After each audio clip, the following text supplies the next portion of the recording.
Surprisingly, for such a mainstream pop culture powerhouse, The Simpsons always seemed to struggle in the video game department. There were many classics for sure, but most still mediocre despite their reputation. So instead of attempting further embarrassment of original ideas, developers were instead tasked with the tall order of creating the parody era of Simpsons video games, with the likes of Simpsons wrestling, skateboarding, and Grand Theft Autoing trying to ride off of the success of what was cool and hip at the time. But a Crazy Taxi knockoff? Really? I mean, I understand that it was an arcade hit that landed at the right moment when the concept of job simulator gaming was entering the norm, but aside from featuring Offspring on the soundtrack, I never understood the hype for this one. The open world chaos and simple yet addicting nature of the gameplay is perfect in short bursts, but on a home console, there is just no staying power for me. Now, admittedly, I missed all of that growing up.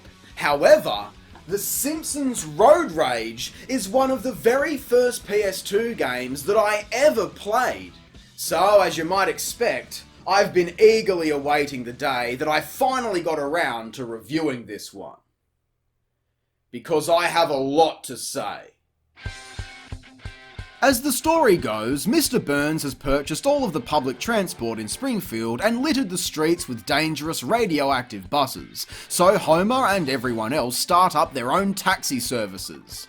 That's all you get, but it's all you really need.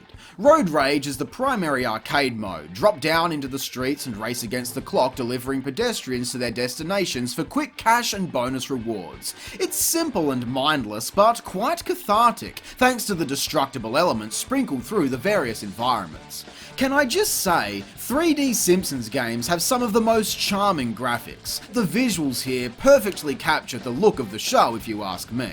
Starting out, we only have access to Evergreen Terrace, but as you reach new earnings thresholds, you can purchase new locations such as the dam and the power plant, or spend the cash on additional characters. The full cast here offers an excellent selection, and I love all of the references. I swear, that's half of the appeal in playing Simpsons games. Hey, I get that reference! And everyone has a cute little introduction as well, which is great to see.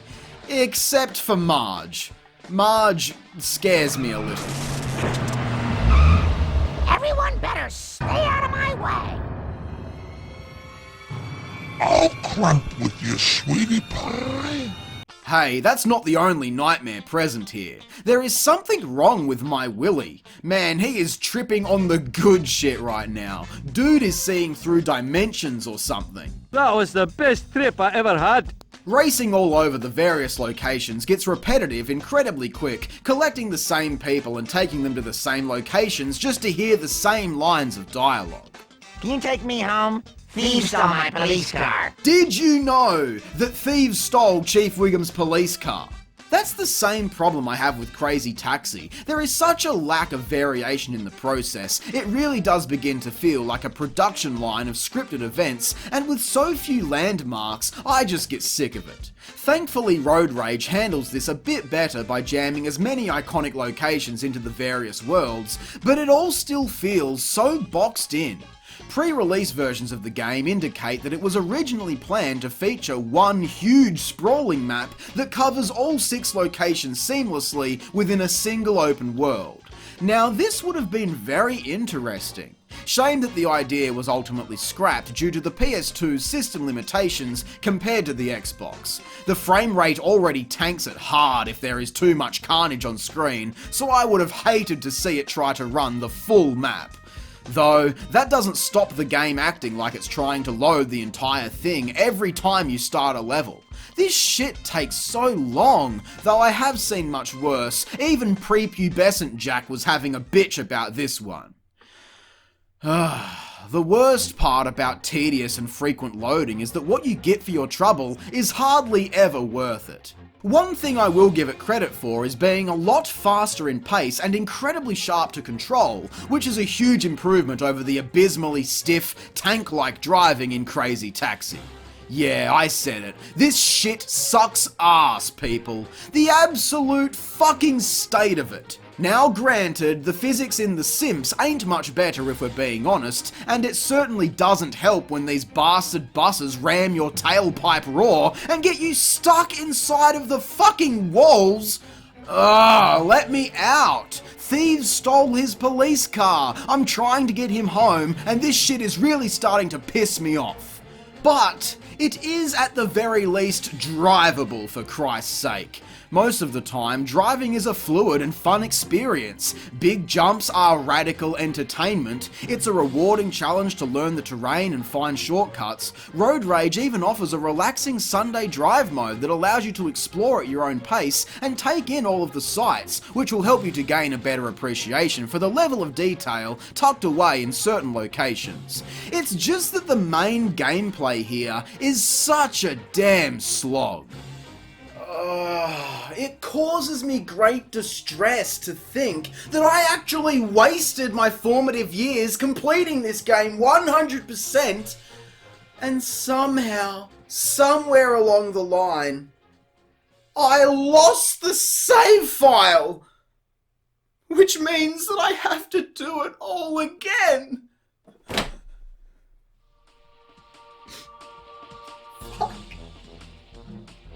Listen, if I'm off a bridge within the next week, then you all know why. Thank you all for being a strong and loyal audience these past 6 years. Because I just don't think I can go through the trauma again. Oh, I'm bloody sick of that shit. It's exhausting for the soul. So let's switch over to mission mode for a little while. It's nice to have an alternative playstyle to accompany the primary gameplay, but all this really offers are some incredibly basic, almost tutorial level objectives with the various characters. Hit these objects, race to this location, and that's about it. And because they're all so brief, it often takes longer to load the mission itself than it does to actually complete it. What a disgrace. There are only 10 of these missions in the game, and the final demolition derby at Burns' mansion is passable. And our reward for doing all of that? Unlocking the car built for Homer. Wow, epic gamer moment. Alright, listen up you little sissy bitches, enough stalling. It's time we grit our teeth, strap in, strap on, and get down to the real grind of this game. Earning $1 million. Yeah, that's the only way to truly beat this bastard, and I'm gonna show you how it's done. To earn such a large chunk of change is a massive undertaking, trust me. Playing on the hard difficulty does give you a slight money increase, but reduced time, so you need to really learn your routes and execute them perfectly. Some characters will give you rewards for being a safe driver, but the real winners are those who crave destruction. Smashing through everything on the map grants you an additional $1,000 every time that you're successful. But that's a lot easier said than done when the laws of physics are so inconsistent that common destructible items are just sometimes brick walls that stop you dead in your tracks. Man, what's all that about? And even on my best runs, I only seem to average around the $10,000 to $12,000 range. As a kid, I'd always play as Professor Frink in the entertainment district because for some reason, it seems to be a lot easier to reach $20,000 per session, but even then, we are still a long way away from that 1 million milestone. But don't worry, I know a place. As if this game wasn't repetitive enough already, the first level has an excellent location in this alleyway. Pedestrians here always want to go to the same apartment and they always respawn, so you can simply drive back and forth for a never-ending cash flow. Hey, I never said it was going to be enjoyable, but profitable?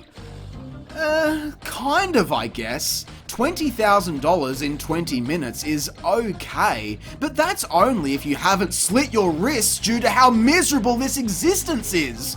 I'm 25 years old. Why am I doing this? Again, for the second time in my life. God, I'm worthless. Don't worry, because there is also an excellent loop to complete within the dam level, which is incredibly easy given that characters always want to go to the same locations, and both Apus are always eager for a lift. After about 30 minutes of doing this loop over and over and over again, you should have around only $50,000? Oh, what is it gonna take? Even using this cheat method, it would still take 10 hours to reach $1 million. That is just unfucking acceptable. Simpsons Road Rage gets 4 out of 10. It's mediocre, and the ending showcases that perfectly, as Burns just kind of forfeits the transit system and drops you in a hole. And that's it. For some reason, the Xbox version got an exclusive ending, which also includes Kang and Kodos talking about how boring the game was. What a cunt! Yeah, just take the piss out of my pathetic existence. May as well make fun of my tiny penis while you're at it, assholes. So, that is The Simpsons Road Rage. It tried its best to offer an evolution on the Crazy Taxi formula with a variety of gameplay enhancements, larger worlds, and of course, the addition of Simpsons influence helped it a lot. But the foundation it tried building upon simply didn't offer enough for any promising growth into the future. Honestly, two-player co-op would have saved this game. We got a competitive head-to-head mode, why not allow us to team up and earn additional money together? But my real question is, why did they opt for this instead of a kart racer? The Simpsons never got a kart racing game, which is just shocking to me. And I know everybody, including the developers, were thinking the same thing, that the kart racer genre was already bloated beyond belief in 2001, but with the fundamentals on display here, it couldn't have been any worse than this, surely not. Now, just as an additional treat to end off today's episode, let's turn our attention towards the Game Boy Advance port of Road Rage. Ever since I found out this game existed, I've really wanted to try it for myself, just to see how it compared with the version that I grew up with. So, what better time than now than to finally check it out? First impressions so far are off to a good start, and okay, wow, just look at this game. I've got to say that I'm stunned. Look at all of this Mode 7 popping off. This is excellent. The pseudo 3D visuals actually bring the levels to life on this inferior system. I was not expecting that. The gameplay is just the same, still fun despite the repetitive nature, controls are good, and the music is nice and vibrant as well. This is very enjoyable. Surprising, right? I thought I'd never want to see another taxi cab racer ever again, but here we are. The lack of any walls can make navigation a bit confusing, however. It'll even make your head spin at times. So some vertical walls and basic structures would be much appreciated. The Game Boy Advance port of Smashing Drive, another taxi racer, achieved impressive full 3D environments on the system.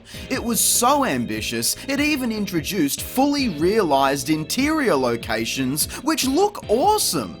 While most 3D games on this system look like they were ripped straight from Star Fox on Super Nintendo, this is incredible to witness. Though the frame rate chugged quite a lot, so I can at least appreciate the trade-off with Road Rage, as this game runs really well and maintains that fun, addicting, fast pace and arcade gameplay of the original. Even better is the addition of Performance Mode, where the goal is to perform stunts specific to your passenger.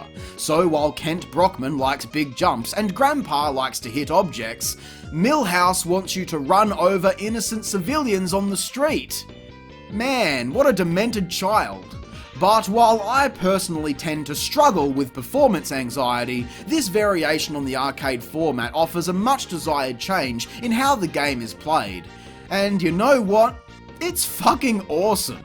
I wish we could have seen this in the console version, to be honest. And the best part is that the money you earn here contributes to your overall bank account, making the chore of reaching that $1 million mark a little more tolerable. So speeding through these levels has never been more enjoyable, and I'm very pleased to report that despite the limitations of the GBA, levels remain almost unaltered in comparison. The downtown maps are much the same, with the addition of a large freeway circling one of the courses. Evergreen Terrace is nearly a perfect recreation, while the Dam has taken on some creative liberties with less dead ends and even includes secret areas. The mountain level still ends off with that huge jump over the gorge, and normally when you reach this part, you'd have to painstakingly backtrack through the map. Well, they've fixed it here with an alternate route back to the beginning area, which really helps you to get a lot more out of this one. And instead of the weak power plant map, this is just one of 3 or 4 different segments to the country road area, where we can also find vast farmland, beachland drives, and even a volcano, all linked together via tunnels. I am impressed. This is a massive location and without a doubt the best thing this game has to offer. Again, I am devastated that we couldn't experience this on console. You can even get a good look at the different maps within the extras menu, along with the opportunity to mess around with other interesting options. Mission mode is also back with a few familiar objectives, while most of them are switched up or take place in entirely unique environments, while other missions are totally original. This, my friends, is how you introduce variety into a game like this, or any game for that matter. Take the core mechanics and flip them on their head with outside of the box thinking.